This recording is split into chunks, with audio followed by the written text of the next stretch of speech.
My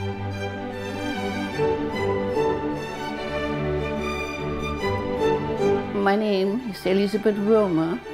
I was born in Austria, in a very small town, 67 kilometers away from Salzburg, and I was the oldest daughter among three. I was growing up during the war, that it was very scary to live there at that time because you had to watch everything what you were saying and doing. I wanted to go to America and see what life would be there. I didn't speak English, and I went by train from Salzburg to Le Havre, and I boarded the ship to go to America, arriving there on the 19th of December. I was 20. The Atlantic was terrible. It was very stormy. So we came to New York. The lady arranged for me to be picked up from the station, and she took me to the train station to go to Chicago.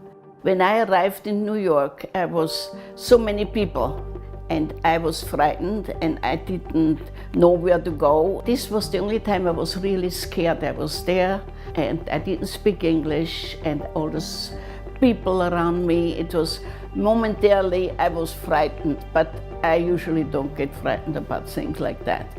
They said you're going to be on the train 12 hours or 15 hours, and they told me where to get off in Chicago. And then in Chicago, the lady found me. It was amazing, all those high rises, and like I said, the most impressive for me was the Lakeshore Drive with all the lights on, because I wasn't used in Austria to have the streets lit up. My lady in Chicago made all the arrangements to pick me up, and I had to tell her in Austria what I was wearing, and I said, I'm wearing an Austrian hat. Of course, they found me right away. It's a little hat with a feather on it, you know, like you see the man wearing it with a gumspot, you know, an Austrian hat. There was nobody else wearing anything like that, so that's how she found me. I was very gutsy. I was always different in my life.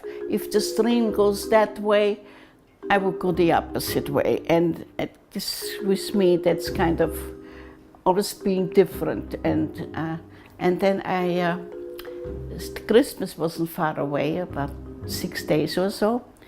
And she brought home, Mrs. Knapp, a huge turkey. And I said, well, who is coming for dinner? She said, nobody, you and me. I said, you and me, this big, great turkey? Well, she said, it's Christmas, and we ate it. And you know what also surprised me? When you sat down, that lady all over, have a glass of water, for drinking. And then they had ice cream in the winter. It was totally, you know, strange to me. We had a little bit of English in school, but nothing to prepare me for coming to America. It was, I don't know why I did it, because my father was very, very upset. And, but no, I wanted to go, and this town is too little for me, and I don't know if I wanna be there and work on the farm and on the restaurant. I didn't want to do that. I wanted to see something else, you know, and that came in handy. I brought clothing, of course, and then we have a big, like a crest, you know, pictures of where you come from. I brought that with me, and I brought the picture of my father's house I brought with me. And that's about it, what I brought from home. So I kind of stayed around and went to school and got myself a job downtown in an insurance company. And then I was working for a car company, leasing. I liked this job with people, with talking, and I'm very friendly and concerned about things. And I was a leasing manager for about 125 cars. And what I did is, when they didn't pay, which comes up, the old man always said, Elizabeth, if they can't pay the first month, they're having a more difficult time to pay the second month. So you must always see that you get the first month's rent from them. It was difficult, So one day I got really upset because he called me. I said, none of them paid. I said, you know what I do, Mr. Slavin? I'm gonna, on Saturday and Sunday, I'm gonna get a car from you because I had a small dinky car.